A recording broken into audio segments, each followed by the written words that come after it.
Eita, meus amigos, você não tem aqui, sei não.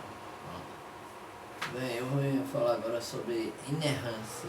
Sabe o que é inerrância? É não errar. A Bíblia é escrita por homem, foi escrita por homem inspirado por Deus. Certo? Então não há erro na Bíblia. Há erro na interpretação que fazem errada da parte de Deus. Certo? Esses falsos pastores estão pregando aí, certo? Coisas, né, que não tem nada a ver com a palavra de Deus. Bem, inerrância significa que a Bíblia não tem erros. Esse conceito é constantemente atacado e o combate a ele não tem estabelecido uma linha divisória entre os evangélicos. Esse povo neopentecostal, né, a pregação dele é equivocada. Eu não acredito que eles, né, estão expondo a verdade da palavra de Deus, não. Expõem coisas assim, aleatórias. Por exemplo, você vai comer o melhor dos frutos provar o melhor do fruto dessa terra, mas se você não fizer o que Deus manda, você não vai provar. Certo? Então a importância da inerrância. Inerrância declarada. Não é possível que na Bíblia, sem crer na inerrância total. Crer que ela pode ter erros é torná-la totalmente indigna de confiança, já que não é possível estabelecer até onde os erros chegariam.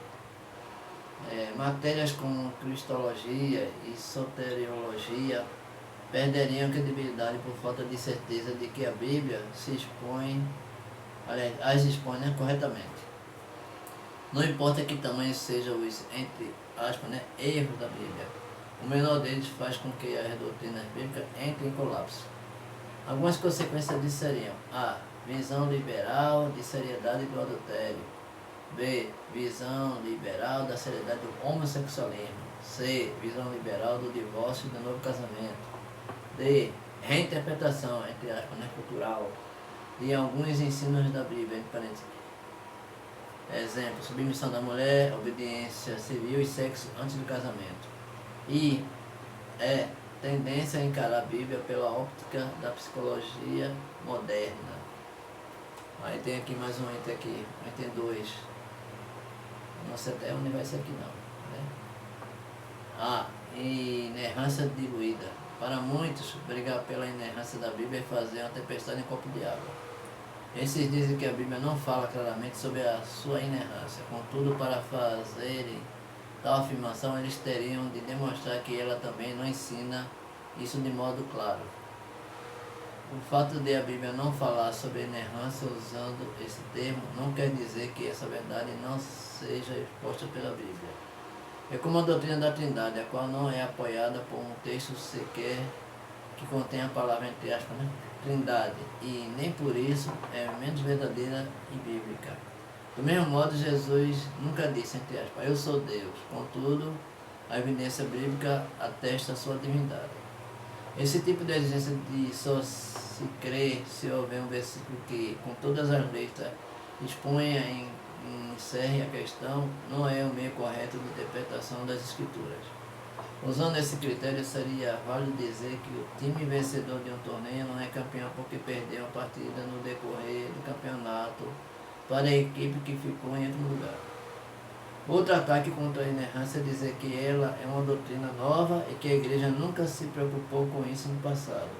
Mas isso não é verdade. A inerrância foi defendida por pessoas como Jesus, entre parênteses Jó 10,35 e Paulo, entre parênteses 2 Timóteo 3,16. Sem falar de homens de Deus que defenderam no passado a inerrância de modo veemente. Aí vamos aqui entrar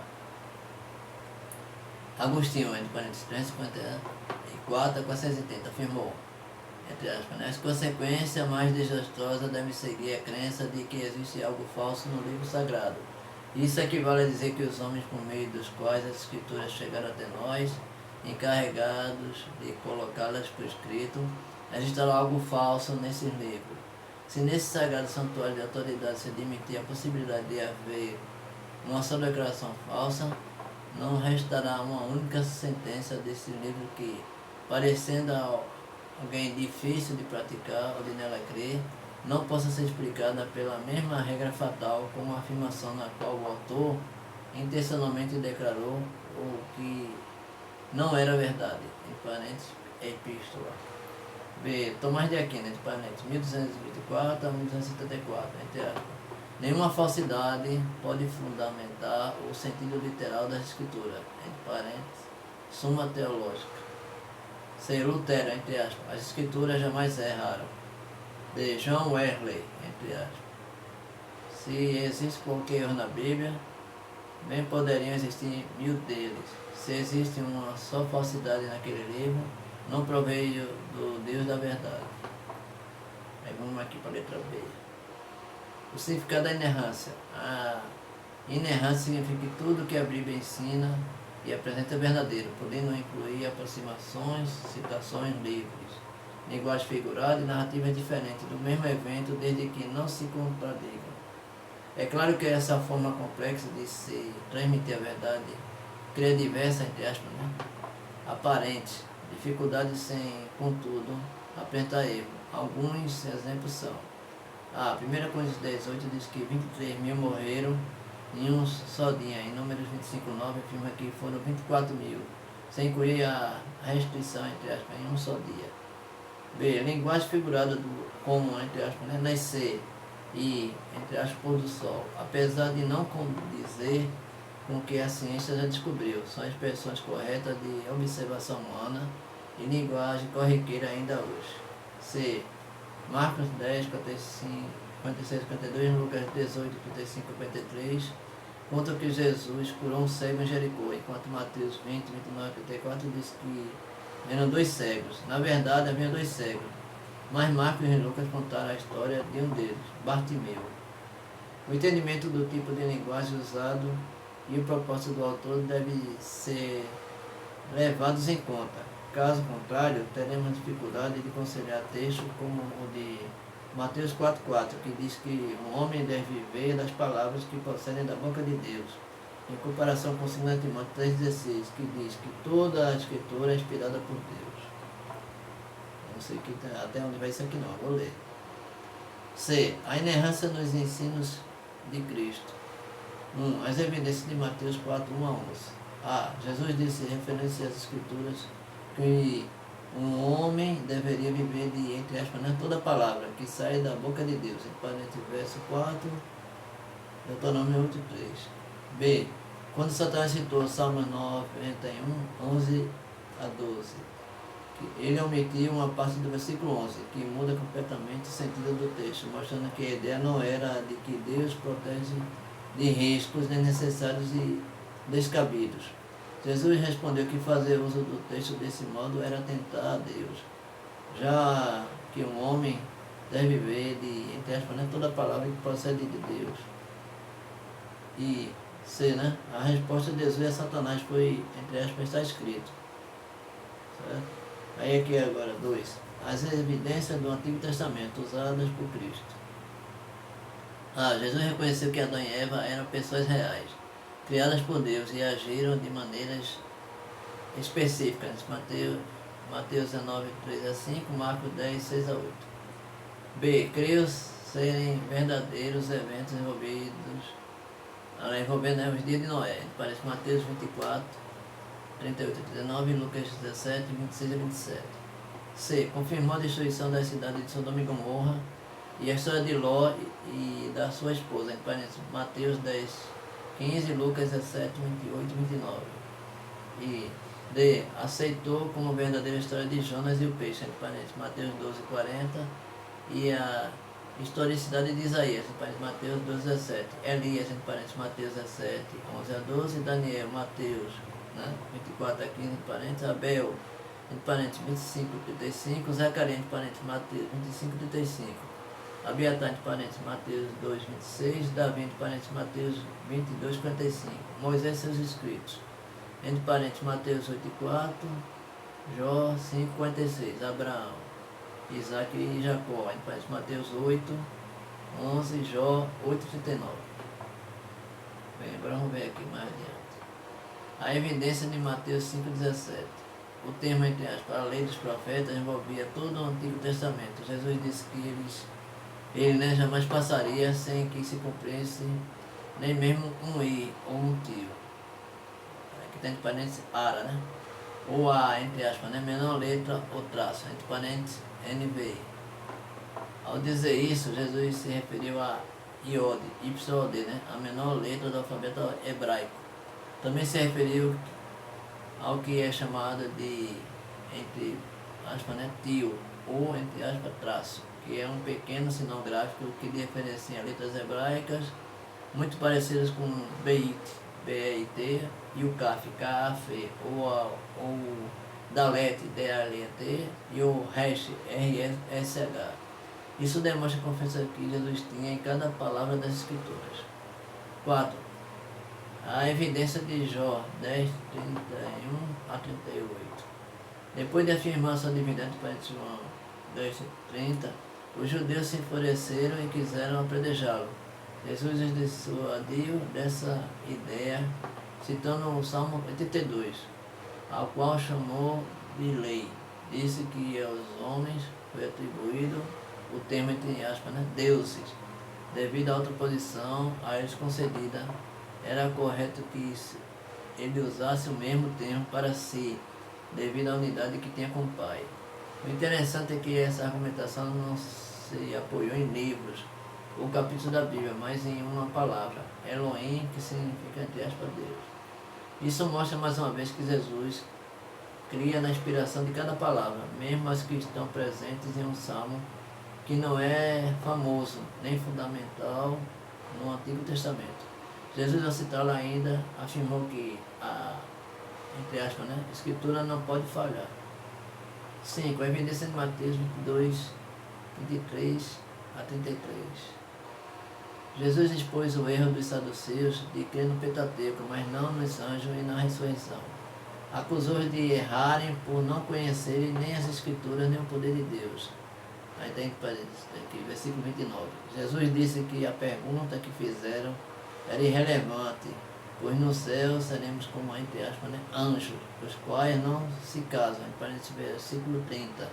Também citou o texto de Êxodo 3,6 para provar que há vida após a morte, mostrando que foi dito a Moisés que Deus era Deus de Abraão, Isaac e Jacó, mesmo que eles tivessem morrido muitos anos antes. 6. A evidência de Mateus 22, 41 e 46. Em primeiro lugar, Jesus disse que Davi falou, entre aspas, né, pelo Espírito, em parênteses, versículo 43, demonstrando sua convicção na inspiração das mínimas palavras. Foi apoiado em uma mínima palavra que ele provou que o Messias não era apenas, entre aspas, filho de Davi, mas também o, entre aspas, Deus de Davi. Ele se apoiou na palavra, entre aspas, meu, entre parênteses, disse o Senhor ao meu Senhor.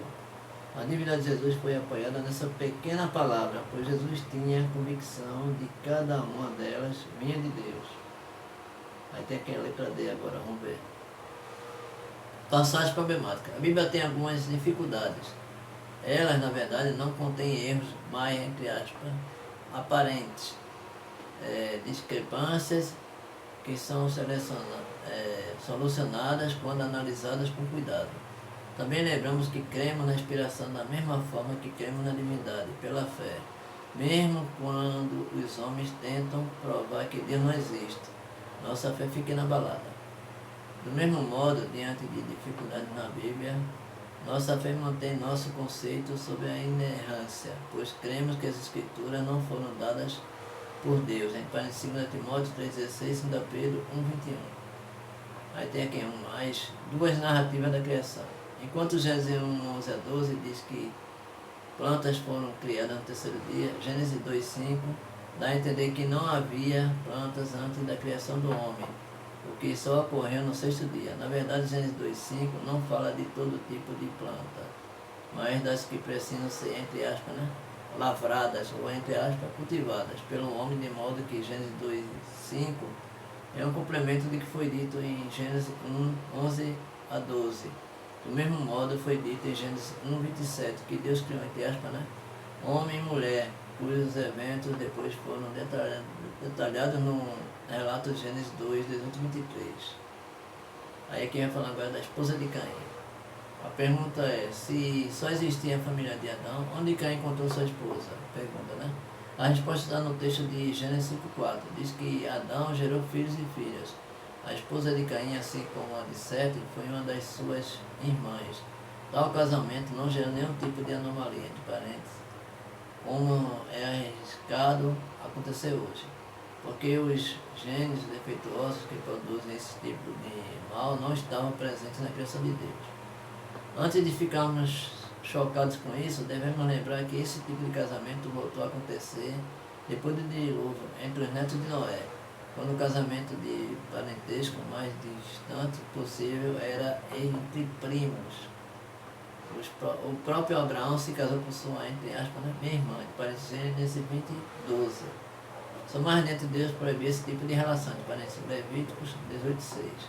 3. Número 25:9. Moisés disse que a praga que seguiu a adoração de Israel a Baal Peor matou 24.000 pessoas, enquanto Paulo disse que foram 23.000. Parece 1 Coríntios 10:18. A diferença dos dois relatos está no fato de Paulo dizer que 23.000 morreram, entre aspas, em um só dia. As outras mortes provavelmente ocorreram depois.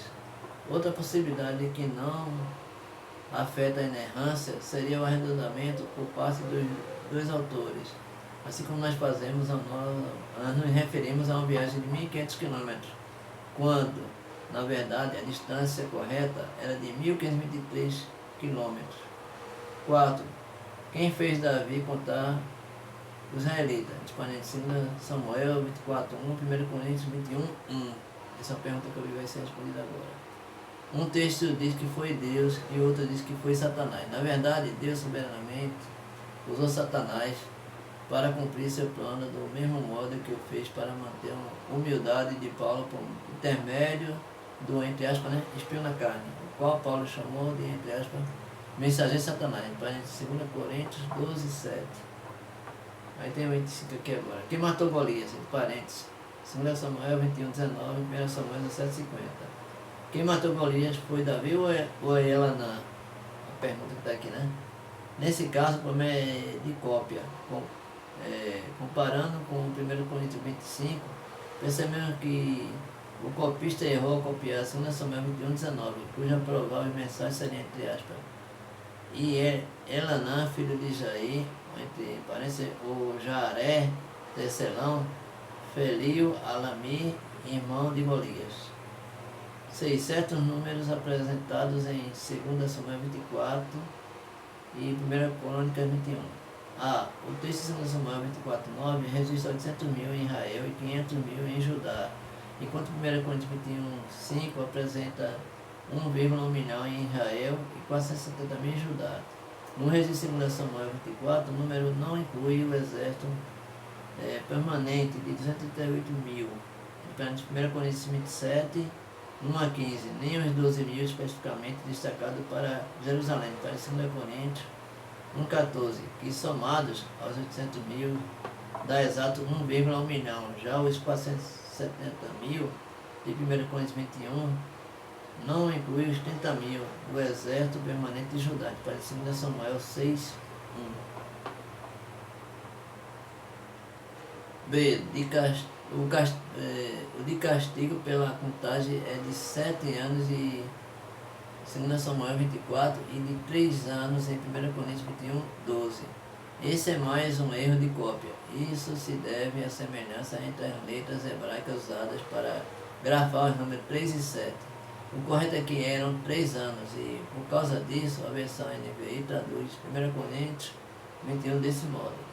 7. As medidas de 2 Coríntios 4:2. As medidas do mar de fundição não batem, pois diz que o diâmetro dele era de 450 centímetros. Porém, quando diz que a circunferência era de 13,5 m, percebemos que essa não é a circunferência de um círculo cujo diâmetro mede 450 centímetros, mas sim 430 centímetros. Há uma discrepância de 20 centímetros. Entretanto, o versículo 5 desfaz essa impressão ao dizer que a espessura da borda era de 10 centímetros, ou seja, um mar de bronze com circunferência interna de 13,5 metros, cujo diâmetro era de 430 centímetros. Tinha de diâmetro, entre aspas, total, incluindo 20 centímetros da espessura das duas bordas externas, exatos 450 centímetros. Bem, aí fala muitas outras coisas aqui, ó. levar o bordão, o 8, a semente de mostarda, os servos de Jericó, o pai de Zacarias. Isso aí eu peço que você pesquise, que se for ler tudo aqui, ele vai dar meia hora. Aí fala aqui do pai de Zacarias também, Zacarias versus Jeremias, Isaías versus Malaquias. Certo? Tudo isso aqui não tem erro, palavra de Deus não. Você ter... Eu vi alguma discrepância, mas foi versão traduzida, mas a palavra de Deus não tem erro. Interpretação de línguas diferentes, povos diferentes.